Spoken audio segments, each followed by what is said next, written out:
Mr. Chairman.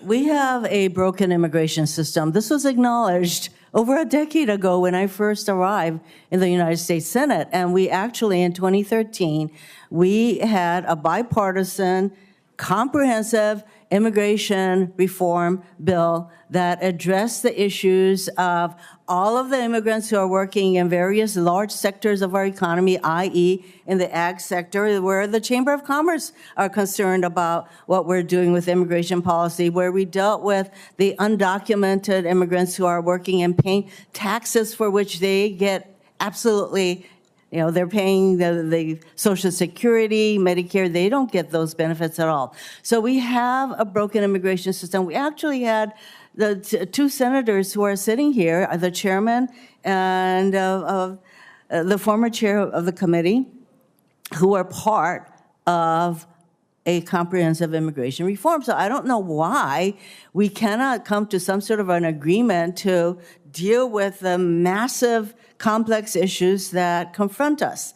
So that is what I'm calling for. Until we make a commitment to comprehensive immigration reform, pointing fingers at the Biden administration or any other administration is not going to get us anywhere fast. And in fact, every administration has had border enforcement policies. You may not like the policies. For example, I certainly didn't support the Trump policy of separating thousands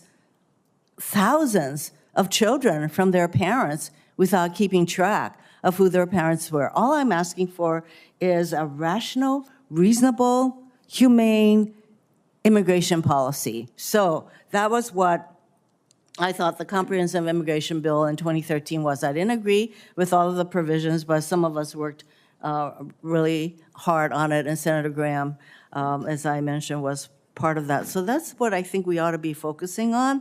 Now, General Manner, I'm glad you're here because we have a president who has said many times that he intends to use the military to do immigration policies, to effect his immigration policies. And General Manner, you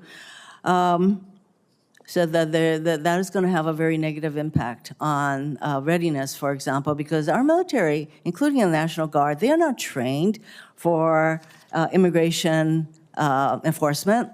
So as the chair currently of the Armed Services Committee's Readiness Subcommittee, I share your concerns. By the way, maybe you can go over again a little bit more. What kind of infrastructure would be needed to enforce immigration deportation on up to 4% of our population? What kind of infrastructure would we need in order to effect that?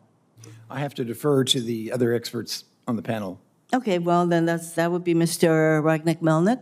Am I pronouncing your name? Would you like to go into some of that? Senator, in order to carry out that form of operation would require hiring tens of thousands of new law enforcement agents, would require building dozens, if not hundreds of new detention centers, hiring thousands of new judges, all at a cost of hundreds of billions of dollars, potentially up to or more than $1 trillion over the course of more than a decade. Do you support comprehensive immigration reform? I do.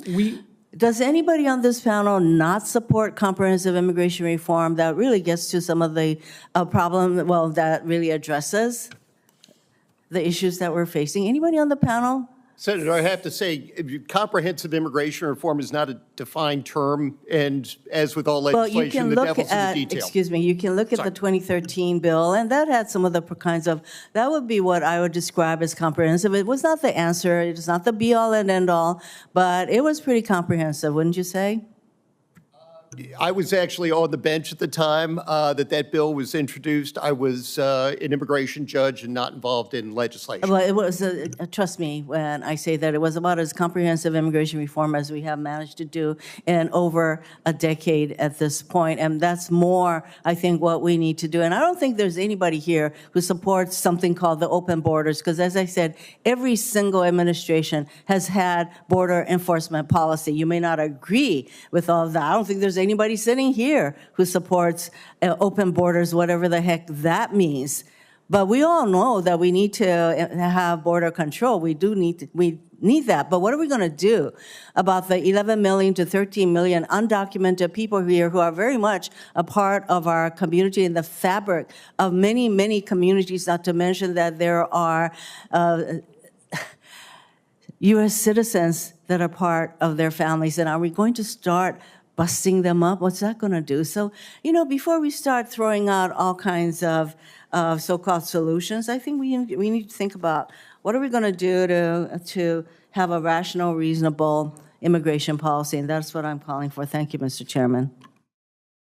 Thank you, Senator Hirono. Senator Blackburn. Thank you, Mr. Chairman. Thank you to each of you for being here today. Ms. Morin, I am